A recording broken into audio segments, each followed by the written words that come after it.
Karena keadaan sedang sulit, Paman menelpon keponakannya untuk meminjam uang. Paman sekarang lagi kesulitan. Apakah Paman bisa meminjam uang kepadamu? Saat itu istrinya pun mendengar kalau suaminya sedang menelpon keponakannya untuk meminjam uang. Keponakannya pun sangat baik. Tanpa berpikir panjang, ia pun akan meminjamkannya. Dan baru saja mematikan telepon, tak lama kemudian ada notifikasi, dan ternyata keponakannya sudah transfer. Begitu si paman melihatnya, dia sangat senang, dan langsung mengucapkan terima kasih kepada ponakannya. Sementara ponakannya yang mendengar itu langsung berkata, "Tidak usah begitu, kita semua saudara." Setelah itu sang paman dan juga istrinya pun mulai bekerja.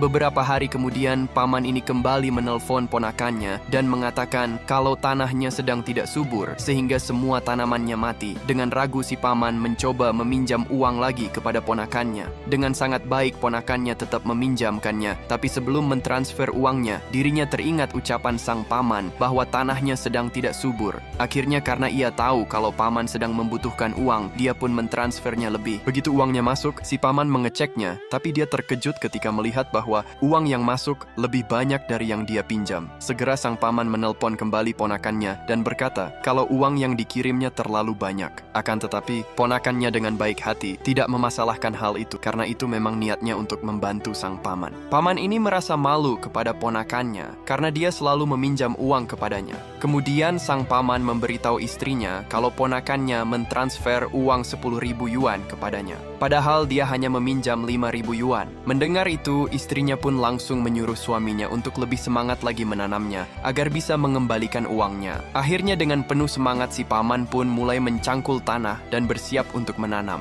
1 bulan kemudian ponakan si paman menyuruh istrinya untuk masak yang enak karena paman akan datang hari ini. Tapi istrinya berkata kalau paman udah datang, dia harus menagih hutangnya. Tapi si pria langsung menyuruh istrinya untuk jangan membahas uang di depan pamannya. Karena ternyata dulu waktu pria ini sedang kesusahan dan ingin pergi ke kota, pamannya tiba-tiba memanggil dan memberikan uang kepada dirinya karena kehidupan di kota sangat mahal. Yang membuat pria ini ingin membalas budi adalah karena si paman rela menjual semua sapinya demi bisa memberi uang kepadanya. Bahkan ketika dia meminta si paman untuk menjaga orang tuanya, paman ini dengan senang hati menerimanya. Akhirnya istrinya pun nurut. Beberapa saat kemudian sang paman datang dan ponakannya langsung menyambutnya dengan sopan. Setelah itu mereka pun duduk. Kemudian si paman langsung mengeluarkan uang dan memberikannya kepada ponakannya untuk membayar hutang yang dipinjamnya. Tapi ponakannya menolaknya. Dan saat itu istri ponakannya tiba-tiba berkata, "Benar paman, ponakan paman sudah sukses sekarang. Semua berkat dukungan dari paman. Jadi semuanya tidak ada artinya dengan uang." Mendengar itu si paman pun sangat terharu. Kebaikan yang tulus gak butuh balasan. Tapi meski begitu, jangan lupakan orang yang pernah bantu waktu kita sedang susah.